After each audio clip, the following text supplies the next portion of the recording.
Саламатсыздарбы? Соңку учурда кайрадан массалык маалымат каражаттарына басымдар күчөдү. Айтсак, азыр Азаттык уйналгысын жабуу боюнча сот жүрүп жатат. Ал эми Элтер телеканалы Политклиника медиасын сотко берем деп турган чагы. Ал эле эмес, иликтөөчү журналист Ыдырыс Исаков менен 24 KG сайтынын директору Асель Отурбаева УКМК менен ИИМге сурак берип чыкты. Президенттик аппараттын маалыматтык саясат бөлүмүнүн жетекчиси Дайыр Орунбеков, мамлекеттик телеканалдар жана фейк фабрикалар журналисттерди дискредитациялоого өтүштү. Эмнеге мындай болуп жатканы бизге белгилүү. Анткени массалык маалымат каражаттары кайсы бир чиновниктердин былыгын ачып коюшуда. Башкача айтканда, элдин эсебинен жашап, баюусуна жолтоо болуп жатат. Эми сиздердин назарыңыздарга соңку журналисттик иликтөөлөргө бургум келет. Ал материалдарга биз сара эсеп салдык.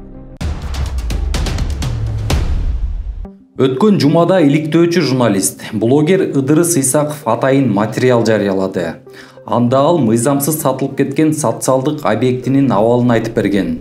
Ал мекеме Союз убагында оорукана катары салынып жатып бүтпөй калыптыр. Учурда анын аянты дээрлик 1,5 гектар жерди түзөт экен.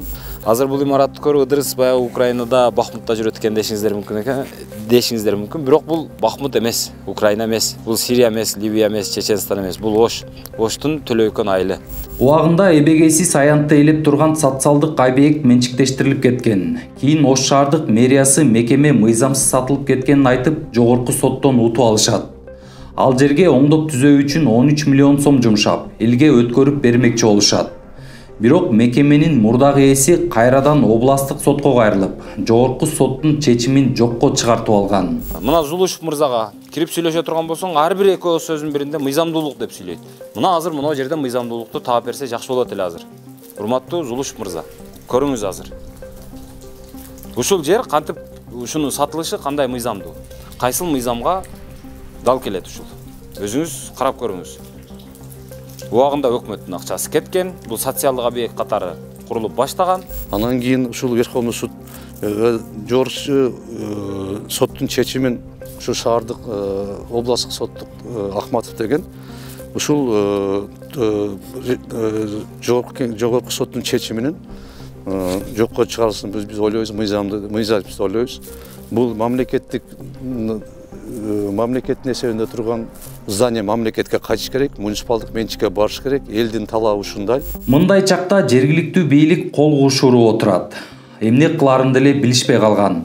А бирок ошол жердеги жашоочулар мекеме элге гана таандык деп, эч кимге бербейбиз деп жатышат. Не дейсиз азыр? Бербейбиз, эл бербейт. Эл бербейт. Эл кирип алат. Биз карапайым элбиз.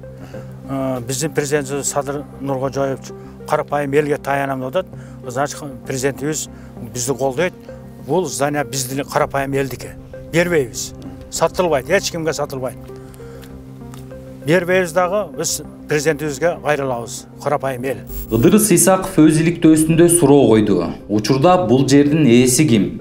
Канча жылдан бери мэрия батынып талаша албай жатканына караганда, мунун артында таасирдүү адам барбы деп кыйытты. Мен азыр атын атабай турайын, атын атасам азыр айтышат. Ой, Ыдырыс сен ит экенсиң, акмак экенсиң, сен далилиң жок сүйлөйсүң деп. Чындап эле менин далилим жок. Бирок баягы Ошто тар чөйрөдө биз көп нерсени билебиз. Мындай чайханада, баняда отуруп аябай сүйлөшөбүз. Мына ошондойдо баягы элге айтылбаган, кагазга жазылбаган чындыктар ошол жерде айтылат. Ал жалган эмес, ал чын. Ал мен уккан маалымат боюнча бул жерде аябай чоң Ош шаарында өзүн шайлоо мастери деп көргөзгөн. Эми акчасы бар, мен эми акчасын асылбайм. Эми ошол адам ким экенин билүүгө аракет кылып көрөлү. Кадастр реестрин караганыбызда 2014-жылы сост объекти Мадазимов Рахматулла Мамытович аттуу адам сатып алган. Анын атына 10 фирма катталыптыр. Бул кишинин таасирдүү адам менен байланышын табуу үчүн анын жумуш берүүчүлөрүн карап көрөлү. 2019-жылы Кемин цемент ишканасы жумушун токтоткон. OCRP берген маалыматка ылайык, ал заводдо директор болуп, Мадазимов Рахматулла көп жыл иштеген. Ал эми ишкананын ээси Арапбаева Нурса эле болот. Клоп KG басылмасы чыгарган маалыматка таянсак, Ал экс-депутат Азамат Арапбаевдин жубайы экен. Мадазимов Рахматулла бул байланышты өзү социалдык тармактар аркылуу тастыктап жатат.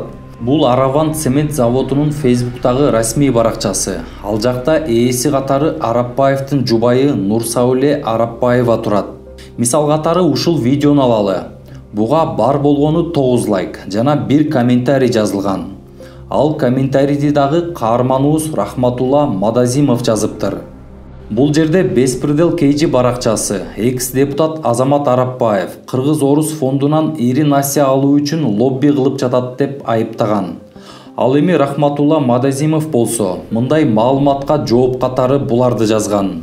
Урматтуулар, кредит бул кайтарыла турган каражат. Көп ойлонуп баш оорутпагыла. Колуңардан келсе силер дагы алгыла, кургула, өнүккүлө. Бул Рахматулла Мадазимовдун мамлекеттин жерин жеке колго өткөрүп бергендеги биринчи иш эмес. 2016-жылы Адлет министрлиги Сокулук районундагы 59,5 гектар жерге завод куруу үчүн Тяньшань керамик фирмасын сунуш кылат. А Тяньшань керамик фирмасынын ээси катары ошол убакта Рахматулла Мадазимов катталган. Эми дагы бир талкууга түшкөн факт-чекинг ыкмасы менен жарыкка чыккан материал тууралуу кеп кылалы. Бул жерде Политклиника сайты ЛТР телеканалы чыгарган маалыматта манипуляция бар экендигин айтып беришкен. Алардын мындай материал чыгаруусуна Садыр Жапаровдун тушунда энергетика тармагына бир да тыйын насия алынган жок деген жаңылык себеп болгон. Дал ушул жерден айтып коелу, мындай маалыматтар электр энергияга болгон баа өсөт дегенден кийин чыга баштады. Садыр Жапаров президенттик мөөнөтүндөгү 2 жыл аралыгында эч кандай кредит алган эмес. Бул факт. Ал эми Политклиника медиасы ачык булактарга таянып электр тармагы үчүн насия алынганын айтып чыкты. Мындай маалыматты алар энергетика министринин билдирүүсүнөн жана каржы министринин сайтынан таап чыгышкан. 20-июлда каржы министрлигинин сайтында министр Алмазбек Пакетаевдин экономист басылмасына берген маеги чыккан.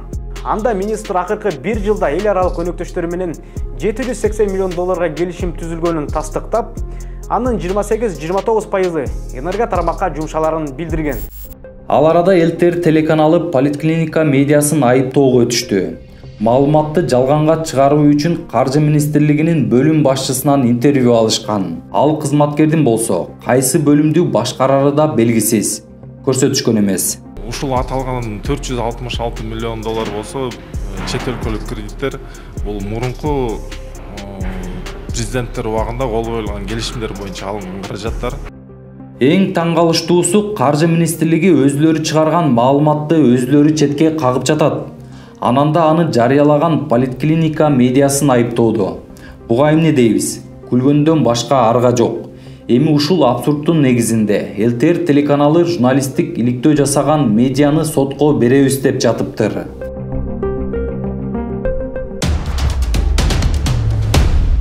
Каралоолор бул менен эле токтоп калбайт. Биздин иликтөөбүз боюнча да мамлекеттик телеканал атайын материал даярдашыптыр. Эсиңиздерде болсо керек. Буга чейин биз министрлер кабинетинин төрагасы Акылбек Жапаровдун Алматы шаарына жеке учак менен барганын айтып чыкканбыз. Өкмөттүн сайты адаттагыдай эле учак тууралуу фото, видеолорду чыгарган жок. Башкача айтканда эч бир кадрга учакты киргизип илештирген эмес. Айтсак, мамлекеттик телеканалдар дагы ушундай эле этияттыкты сактанышты. Алар дагы Жапаров учуп келген учакты көрсөтүшкөн жок. Бирок Алато 24 каналына чыккан видео материалдын 18 секундасында автоунаанын айнегине учактын көлөкөсү түшүп калган. Же башкача айтканда айнекке чагылышып көрүнүп калды. Адаттагыдай эле өкмөттүн пресс кызматы Акылбек Жапаров учуп барган учакты фото, видеолордо көрсөтүшкөн эмес. Бирок ошентсе да автоунаанын айнегине учактын чагылышкан элеси түшүп калган. Анын аркасы менен биз Жапаровдун жеке бизнес класстагы учакты жалдап барганын таап чыкканбыз. Мына ушундай. Көп өтпөй эле бул маалыматты УТРКнын журналисттери да тастыктап беришти. Чын эле Акылбек Жапаров Алматыга барыш үчүн жеке авиакомпаниянын кызматынан пайдаланган деп айтты. Туура. Акылбек Жапаров Алматыга дал ушул Beechcraft 390 премьер учагы менен учуп барган. Ооба, биз атайын эсептөөлөрдүн негизинде мындай сапардын баасын аныктап, пенсия менен салыштырганбыз. Акылбек Жапаровдун Алматыга болгон бир иш сапары эле 129 пенсионердин акчасын чапчып жатат. Же башкача айтканда, бир сапардын чыгымына жогорудагы пенсиядагы апам 10 жыл жашамак. Учактын ижара акысы боюнча маселеге келели. УТРК жеке бизнес класстагы учак бекерге жалданган деп жатат. Мындай маалыматтар кайдан алды? Тастыктама жок. Же поликлиника медиасы чыгарган иликтөөнү жокко чыгаргандай эле кылып жатышабы? Эмнеси болсо да мамлекеттик телеканалдын жүйөсүн угалычы. Эгерде сиз Болот Темиров айткандай бул самолет менен учуу 12 000 евро турду деп ойлосоңуз өтө жаңылышасыз. Анткени бул учак Global 8 Airlines компаниясына катталганда Кыргызстандын өкмөтүнө 5 жолу кайтарымсыз негизде техникалык учуу мүмкүнчүлүгүн берген. Мына ушул учурдан пайдаланып Акылбек Жапаров Алматыга бекер учуп барып келген. Бирок негедир бул маалыматты Болот Темиров тактаган эмес. Келишим бул бекер дегенди билгизбейт. Бирок алар бул нерсени түшүнгүсү келбей жатат. Анын үстүнө келишимдин шарттарын ачыкташкан жок. Эми эсептеп көрөлү. 5 жолку сапардын баасы эле 6 миллион сом болот экен.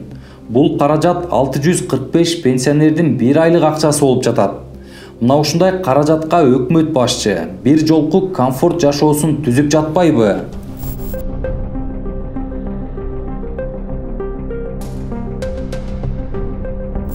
Эми Болот Темировду каралоого багытталган жерине келели. Мамлекеттик телеканалдын журналисти дагы соттогу мамлекеттик айыптоочунун сөзүн кайталады. Ал эми Коргоо министрлиги болсо Болот Темиров аскердик билет албагандыгы жана аскер комиссариатында каттоодо турбагандыгын маалымдады. Бирок алар аскер комиссариатындагы жазуулардан тышкары Болот Темировдун паспорт столундагы форма 1 жана өзүнүн туулуу өскөн айылына каттоого алынгандыгы тууралуу маалыматтардын кандайдыр бир жолдор менен жоголуп кеткенин айтканды унутуп калышты. Негизи алардын бардыгы болгон, аны моюнга алышат, бирок жок деп жатышат. Тергөөчүлөрдүн жалгыз далили анкета болуп саналат. Ал анкетаны Адилет министрлиги жасалма деп тапкан. Себеби анын документ катары коргоочу өзгөчө белгилери жок, жөнөкөй кагаз болгон. Аны Адилет министрлиги менен тергөөчүлөрдөн башка эч ким көргөн эмес. Жада калса судьянын өтүнүчү менен да сот отурумдарына түп нускасын көрсөтүшө алышкан эмес. Эми журналисттин суроосуна кайрылалы. Бирок негедир бул маалыматты Болот Темиров тактаган эмес. Эмнеге?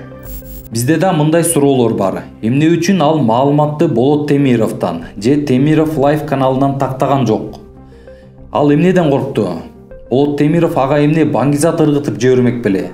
Же Болот Темиров ага бир топ кылмыш ишин ачып жаап салмак беле? Дагы эмне? Болот Темиров аны милициялардын коштоосунда өлкөдөн чыгарып жибермек беле?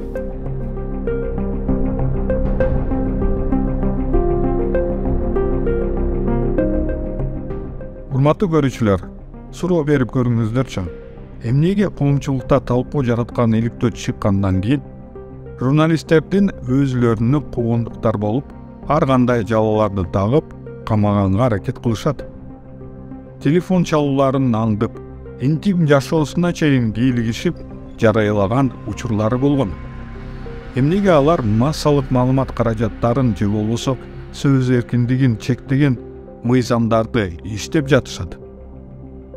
Биз билебиз бул суроолордун жообун. А сизчи? Комментарий калтырыңыз. Эгер биздин командага колдоо көрсөткүңүз келсе, анда Patreon'дун айына 86 сом которсоңуз болот. Сиздин бул каражатыңыз жемкорлук менен күрөшүүгө жакшы өбөлгө болуп берет. Сиздер менен мен Болот Темиров жана Жуудар Бужумов болдук. Кийинки чыгарылыштардан көрүшкөнчө.